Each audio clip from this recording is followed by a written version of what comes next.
Hey friends, what I've got for you in this episode of the Flowcast is another deep dive into the realm of recovery. Particularly, we're talking about the four pillars of recovery. What are those things that are actually within our control when it comes to our recovery versus what's outside of our control or requires us to seek professional help from medical professionals or therapists?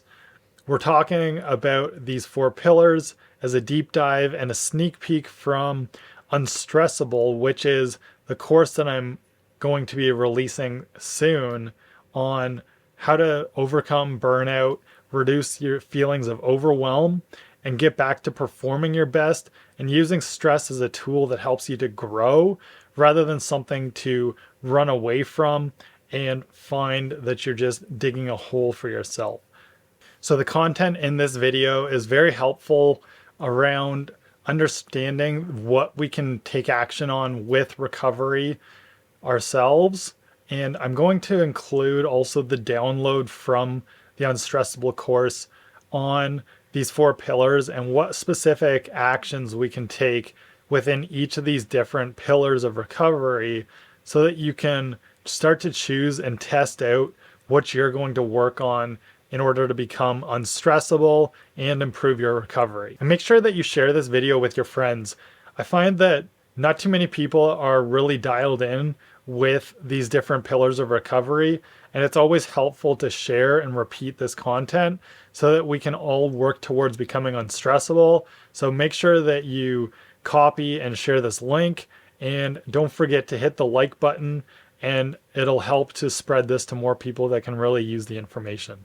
Let's talk about the four pillars of recovery. This is the foundation behind all the different types of recovery and resilience that we can build. And particularly, the four pillars of recovery revolve around what we can immediately take action on: sleep, movement, nutrition, and understanding change, adaptation, and stress management itself and our mindset around it. When it comes to other stressors or other dimensions of health, it's helpful to seek other health professionals from a coaching perspective.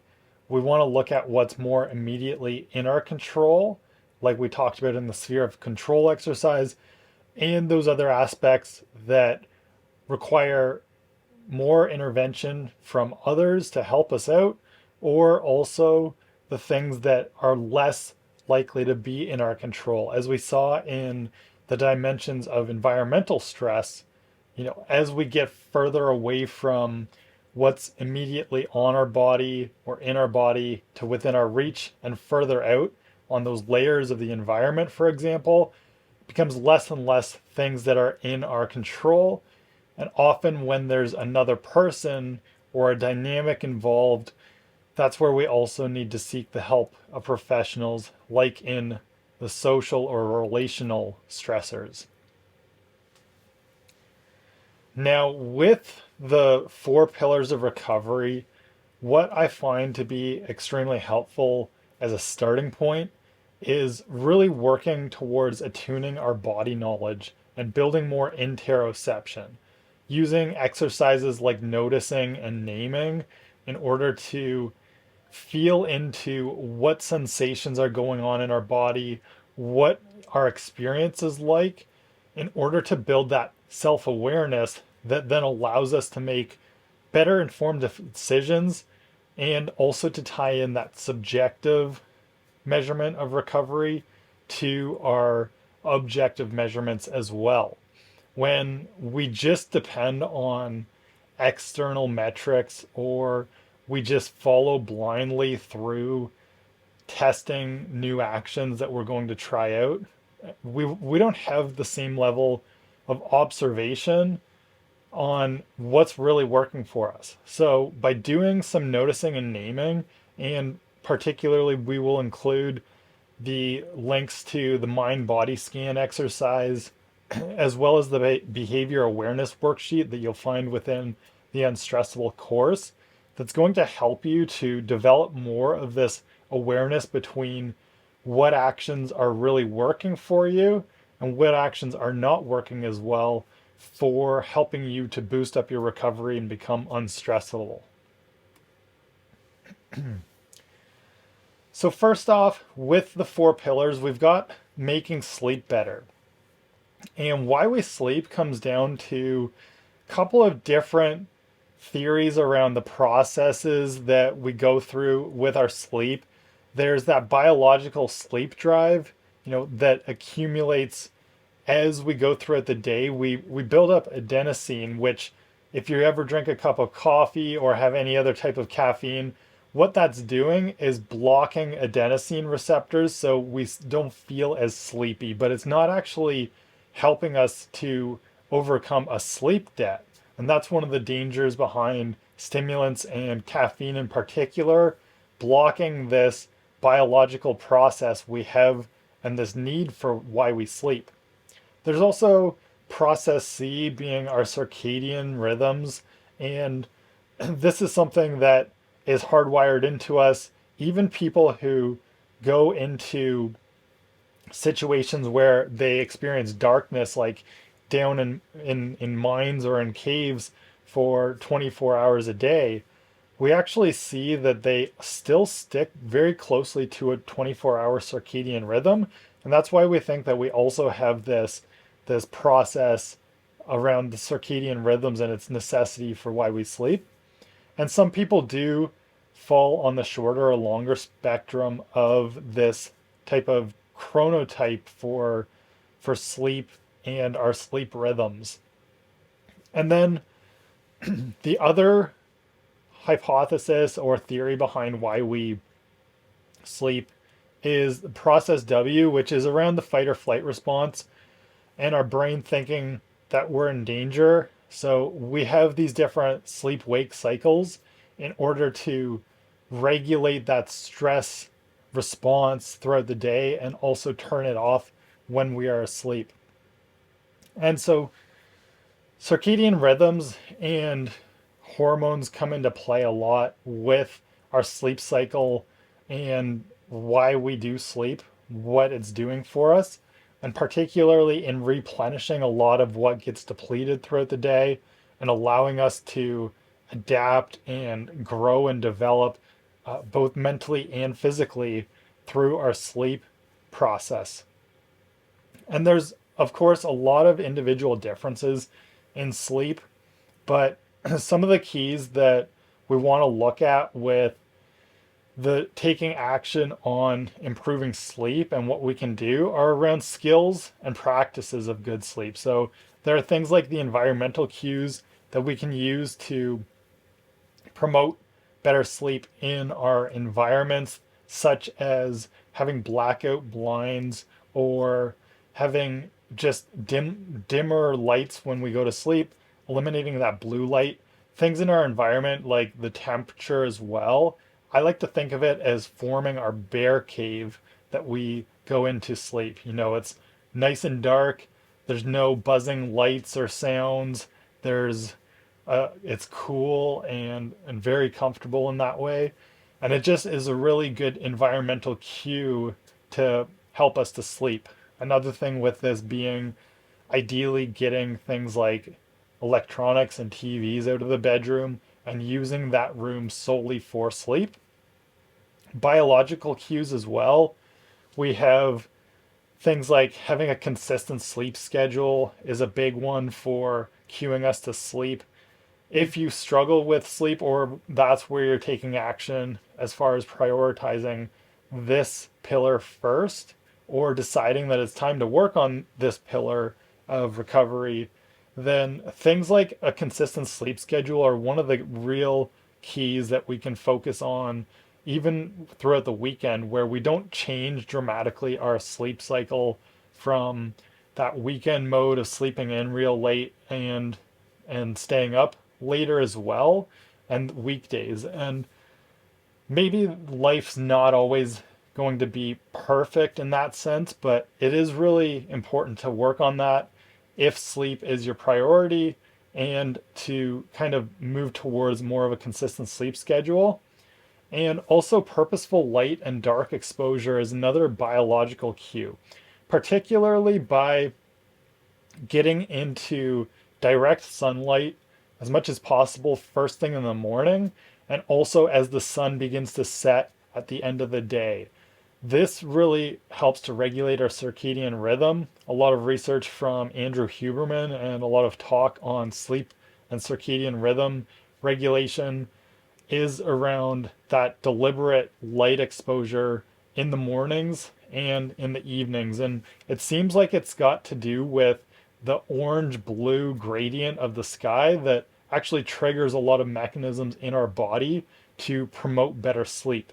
So, what we want to do is, get out without the exposure of behind a window, but directly into sunlight without looking at the sun and damaging your eyes, but being in the sun, seeing it, from the corner of your eye at that horizon level, morning and night, is one of the most powerful things that we can do to help regulate our sleep and actually sleep much better. And then also adjusting our eating and nutrition, which we'll also talk about as one of those pillars of recovery. But most people I find when working with them have this threshold that they need to cut off eating 2 to 3 hours before bedtime in order to get the deepest and highest quality sleep. Otherwise, start to we start to have more of trouble sleeping, and we start to experience digestion continuing on into our sleep. And if you've ever had Thanksgiving dinner or Christmas dinner and you're super full and it just feels like it's sitting in your belly for hours afterwards, and then you go off home and try to sleep and you just toss and turn because of that discomfort, then you know exactly what this is like. And some people do need to have more of a snack before bed in order to sleep better, but that's where this interoception and noticing and naming your experiences comes into play, because for some people it is much better to cut off that eating window earlier, and it's going to promote better sleep. And also adjusting physical activity levels is another one of the biological cues that we can use in order to have better sleep or better sleep regulation, often increasing activity levels, but also being mindful of how intense physical activity is right before bedtime or in the evening. I know that when I first started playing volleyball last year in the evenings, and we'd have games sometimes starting at 8 p.m. when I'm used to going to bed at 9, and the games would continue on till 10, it was a much more challenging night for me to fall off to sleep because I had been moving around a lot, physically active, heart rate was elevated, and it just takes a lot more to down regulate after something like that than it would if we got that more intense exercise earlier in the day. And then sleep supplements and aids are another way we can go about making sleep better, but this is something that we don't want to necessarily depend on. Of course, sometimes with these individual differences in sleep, or if somebody's going through a particularly difficult time with sleep and is prescribed something for helping them to sleep, that's not something that we want to mitigate or remove entirely from the equation, especially when it's prescribed by a medical professional. But if we're using sleep supplements like melatonin, or I really like Genuine Health's deep sleep product because it's got a lower dose of melatonin, but it's also got magnesium and GABA and L-theanine to help with some of these other calming ingredients to help promote better sleep. We don't want to depend entirely on these. That's a red flag that something else is going on with our sleep and our sleep quality that we would want to have checked out and get more help from a professional with. Now, movement stress and recovery comes from the fatigue and energy demands of whatever we're doing physically and movement wise. And because of the different neurological, mechanical, and mental demands of physical activity, this is why it's a stressor, and how we can kind of wrap our heads around what's going to be more stress producing or more recovery promoting with the movement and physical activity that we're doing.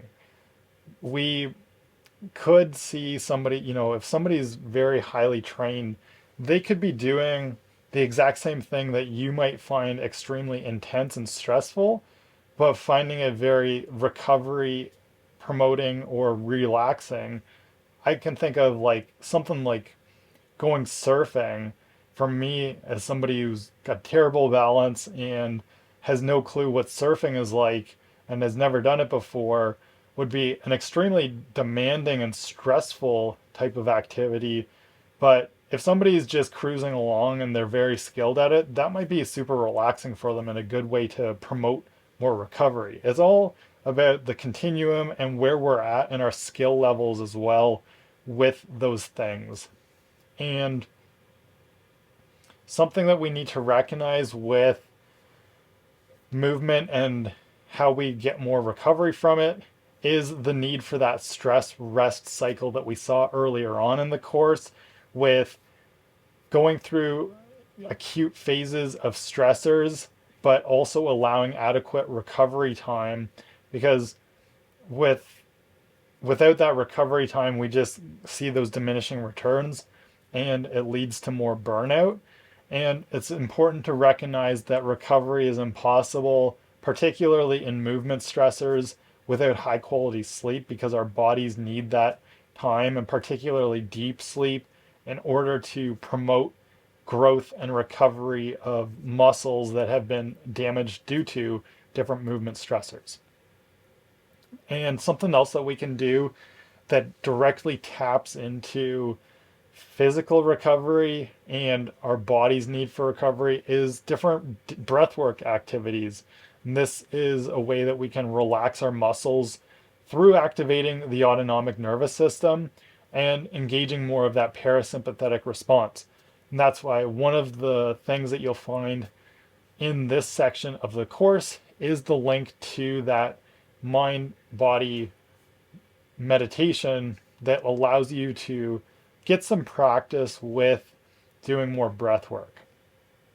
Now, active recovery or getting body work done are other ways that we can promote more recovery with movement.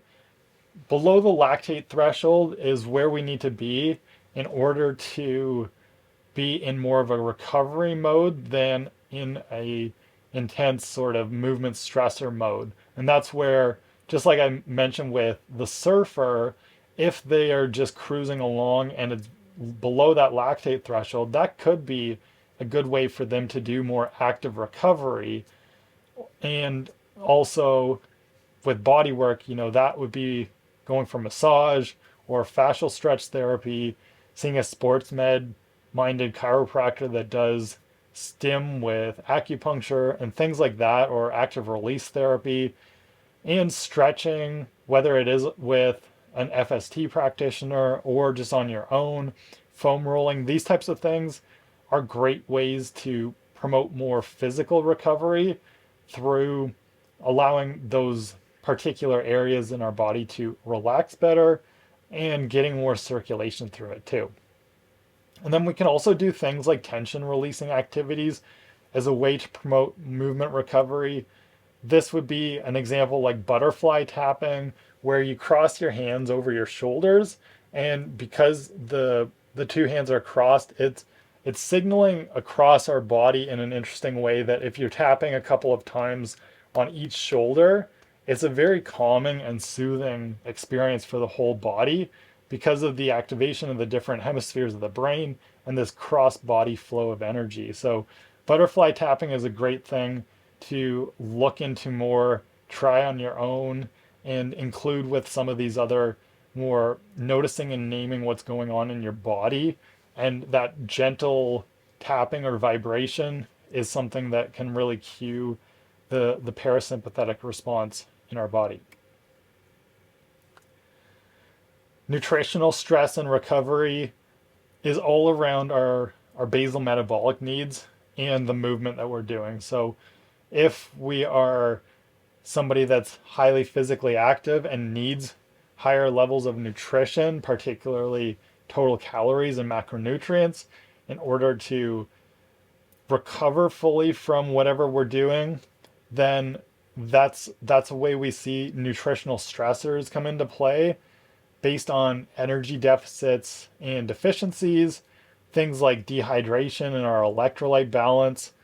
Consuming processed foods is a nutritional stressor. So when we're looking at actively engaging in nutritional recovery, part of that is eliminating any kind of processed foods as well as anything that's going to trigger allergies, intolerances, or insensitivities with us, because anything like that is a stressor on our body because we have to go through extra processing, extra demands within our digestive system that can't normally tolerate those different foods as well.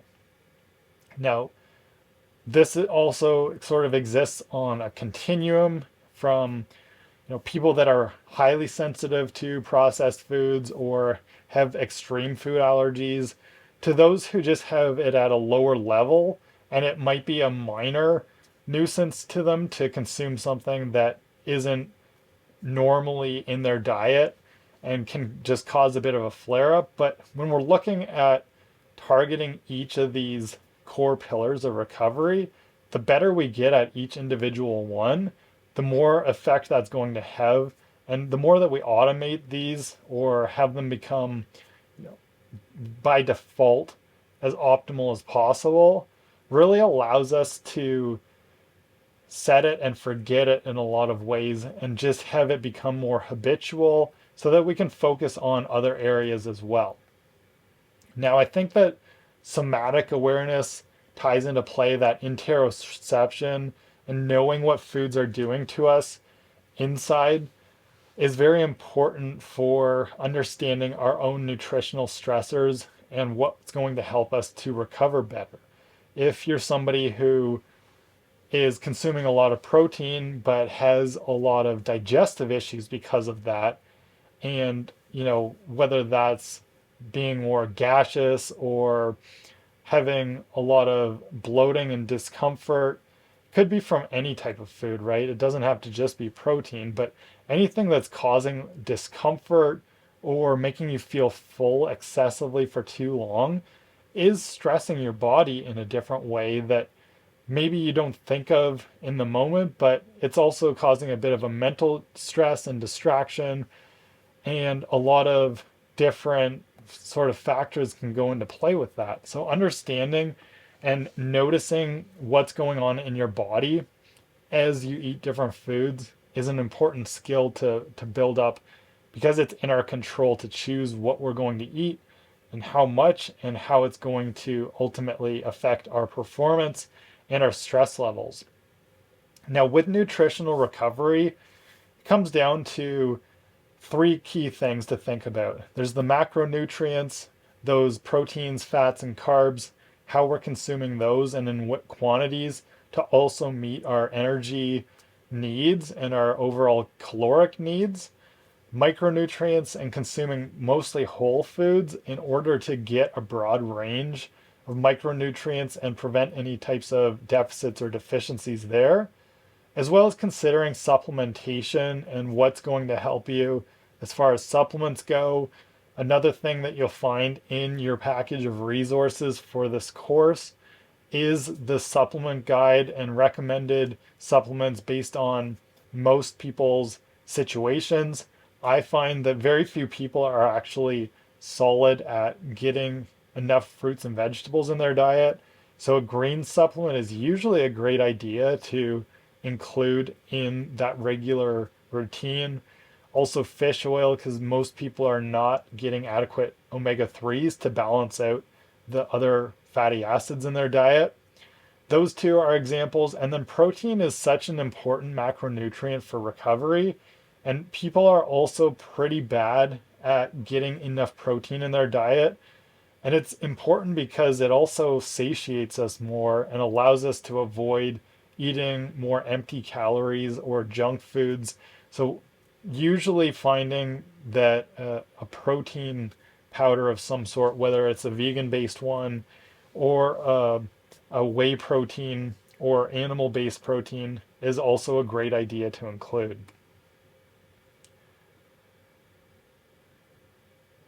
Now, stress management and change adaptation.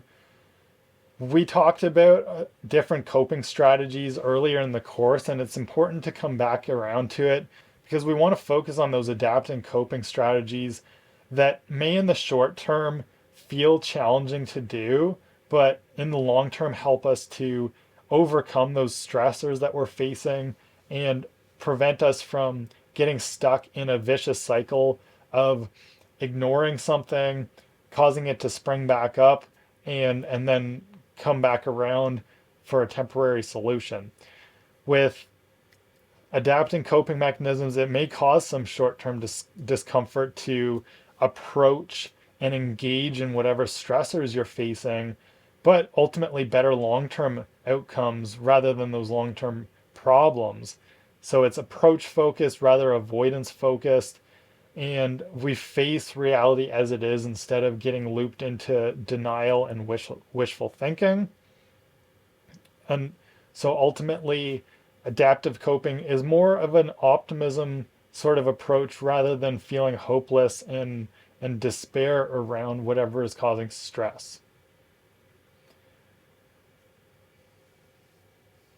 Now, also with stress management and change adaptation that we can take action on is our stress mindset, those mental lenses that we look through, whether it's growth minded and seeing that stressors are there to promote growth and we can grow and adapt and recover from them versus being fixed and thinking of stressors as always a negative.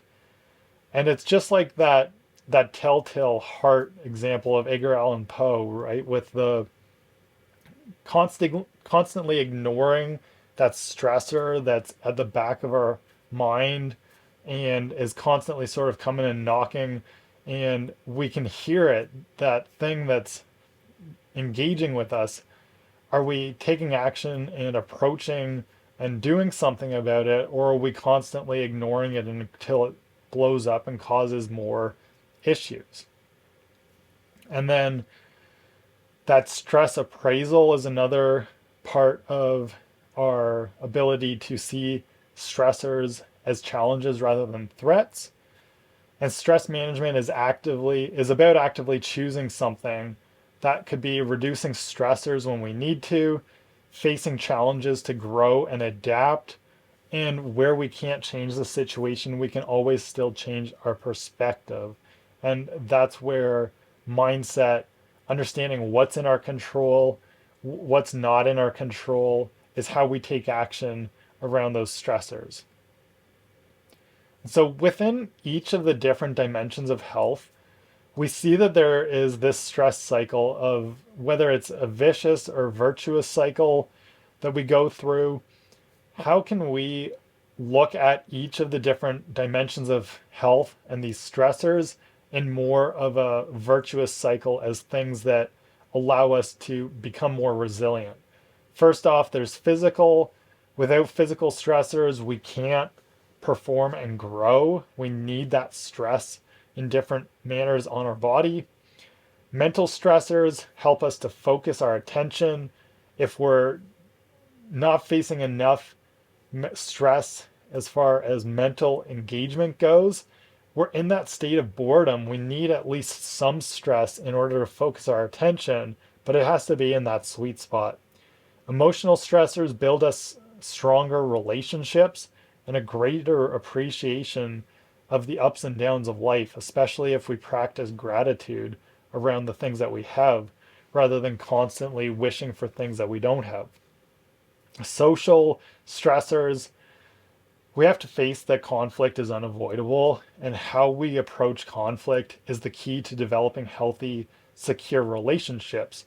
Research shows that because conflict is avoidable, those who are more approach oriented and able and willing to deal with what is stressing relationships actually creates stronger and more secure long-term relationships. With existential stressors, allowing ourselves to struggle during life transitions and pain is something that helps us to grow stronger. We emerge with more of a fuller sense of purpose and a deeper sense of our values. And then environmental stress, we grow resilient with the right amount of stress from our environment, like exposing ourselves to hot or cold rather than constantly staying in that climate controlled environment. And it makes me think of this poem, Good Timber, which you can read through or search up by Douglas Malloch, about the idea of trees needing that wind to blow, and that resistance that they are facing allows them to grow big and strong rather than the trees that don't really face any resistance and don't build up.